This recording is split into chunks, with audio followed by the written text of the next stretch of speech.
All right, we are live. Good evening, good afternoon, good morning, wherever you're watching from, and welcome to tizoguitar. If you're new here, my name is Tyler Griffiths. I go by Tizo, and this channel is all about learning how to play guitar with a special focus on R&B music. So if that sounds like that's something that you are interested in, feel free to subscribe if you already haven't, or like, share, comment, do all the stuff that the algorithm loves to help other people find my videos as well. So I'd really appreciate it if you could do that. Helps out the channel a lot. You've probably heard that a million times before. So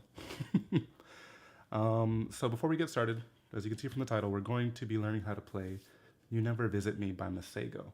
Right now, if you go to my Patreon page, patreon.com/tizoguitar, you'll find the tab for this, as well as the Guitar Pro file for those of you who use Guitar Pro, so you can mess around with the file that way. And I also have a couple of practice audio files for you to play along with in your personal practice. So one of them is going to be full speed, which the tempo is around 79 BPM at full speed. And then I have one that is half speed, so you can really slow it down and focus on just getting your fingers in the right spots and getting used to those chord transitions. All right. But that being said, it's not a very difficult song, I wouldn't say. It just takes a little bit of time to get used to the rhythm. And yeah, hopefully everybody's doing really well out there. If you have any questions during the lesson, feel free to drop them in the chat, and if I see them, I will get to them as soon as possible. All right, let's get into it. So the first thing I want to do is kind of show you guys just the tab. So you can see we basically have about 4 main chord shapes that we'll be using. The first one's going to be kind of the tail end of an A minor 9. We have an E7. This should be an E7 sharp 9. I'm not sure why Guitar Pro defaults to calling it E7, but I can actually update that later. The F major 7, and then we have our B diminished 7, kind of more of a shell voicing, where we're just playing the root, third, and double flat 7, which would be the 6th. Anyway, not that important. Most important thing is you know where to put your fingers. So if you look down here at the numbering here, the way that it usually works, if you're not familiar, is that on your fretting hand, or the hand that you use to hold down the strings, your index finger is finger number 1, your middle finger is finger number 2, ring finger is 3, and pinky is, you guessed it, 4. So all that's saying is that in this case, for this E7 sharp 9, you'd put your middle finger here, index finger here, ring finger here, and pinky here. And we'll go over it on camera too, so you can kind of see where my hands are a little bit closer. But overall, the important stuff, let me make this a little bit smaller and move it up. All right. Don't worry about this 8 times repeat. That's just for the audio file. So the entire loop is only 4 bars. All right, so it's very simple. It repeats throughout the entire song. Generally, you have A minor 9, E7 sharp 9, F major 7, B diminished 7. Starts over again in measure 3, and then there's really just some kind of double stop things right here. It's not really so much playing a chord as just kind of adding some extra pieces to it. All right, so, and Boone Graham says, what's up? Nothing much. Just doing a little teaching. How you doing today?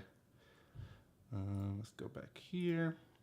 So that's the tab. If you want that, that'll be available on Patreon. And let's go to camera 2 so we can check out how to play these chord voicings. So the first one's going to be an A minor 9.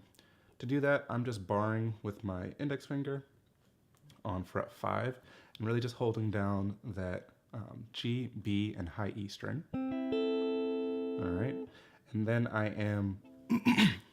I'm holding down the 7th fret of the high E string with my ring finger.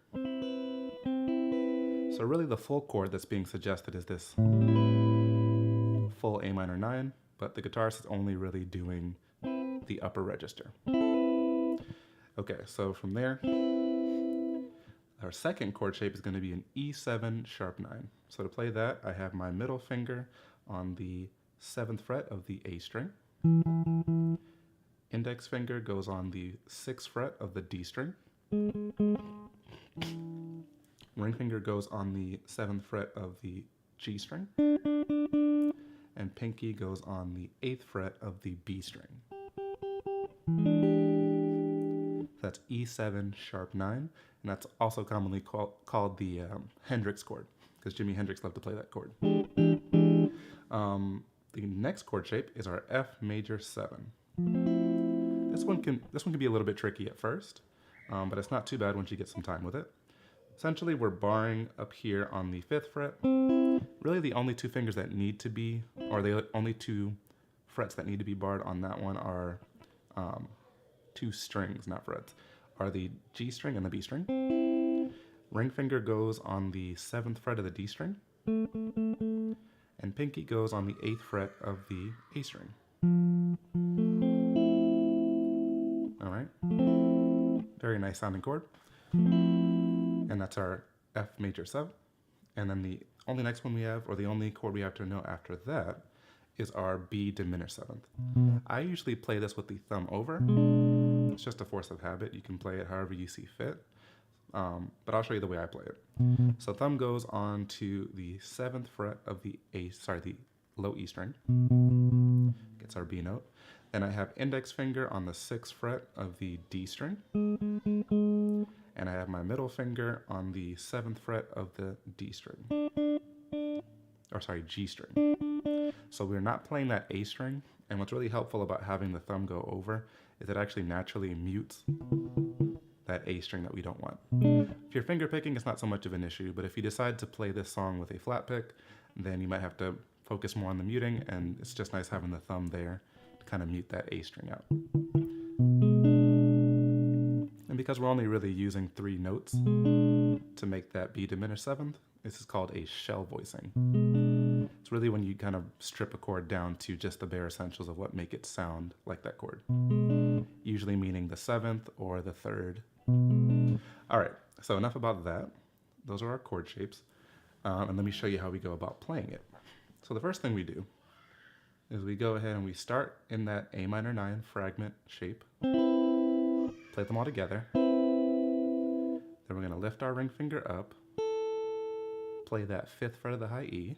Then we're going to use our pinky to play the 8th fret of the B string, and then lift off to play the 5th fret of the B string. So real slowly.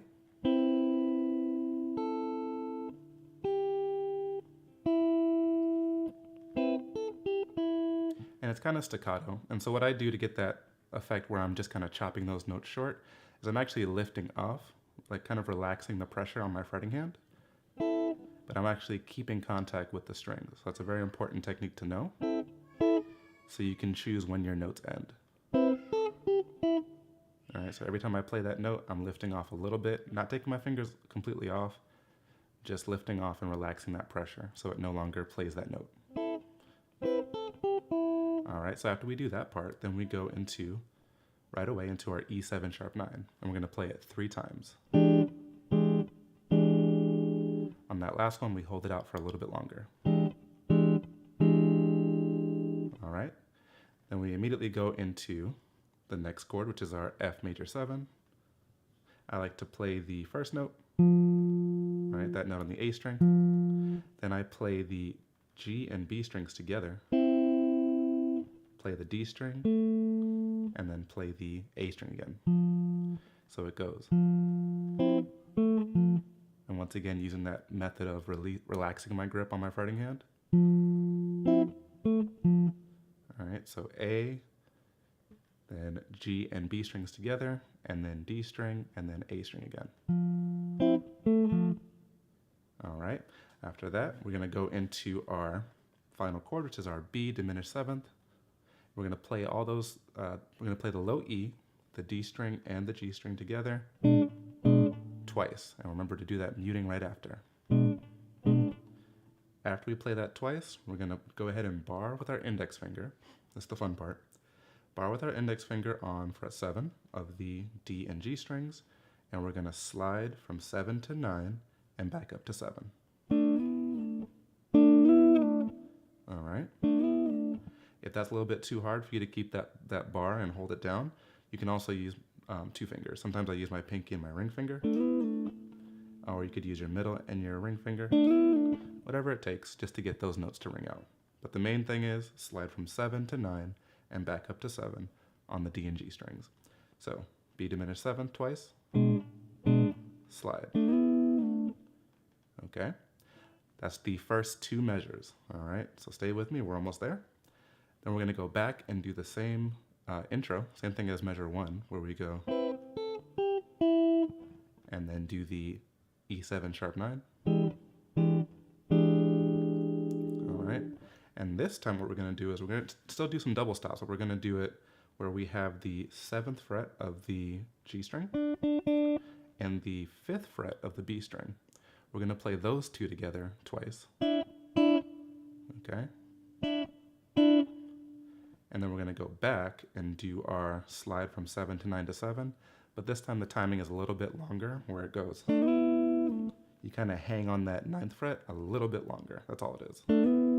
So it's, oh, one thing, sorry. Before we do that slide, we do play the 7th fret of the D and G strings once, and then we slide.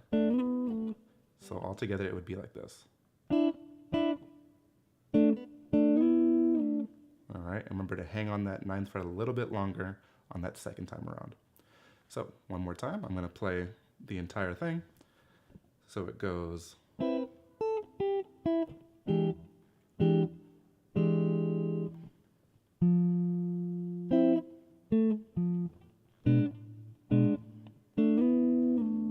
back to the top.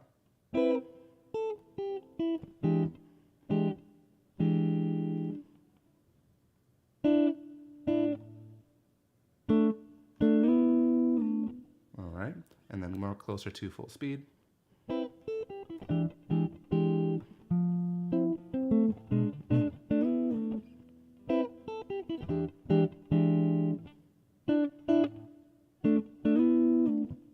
And that's the whole thing. So that same progression will repeat on and on throughout the song. So that's all you need to know. All right, I know that was really quick. So if you have any questions, feel free to drop them in the chat and I will get to them if I can. And then if not, we'll call that a wrap for tonight. So hopefully you guys like that one. I've been loving that song. Pretty much that whole album has no skips for me. So if you haven't heard of Masego before, check him out. He just released a few weeks ago. Maybe it might have been a month ago by now. But self-titled album, Masego, really good.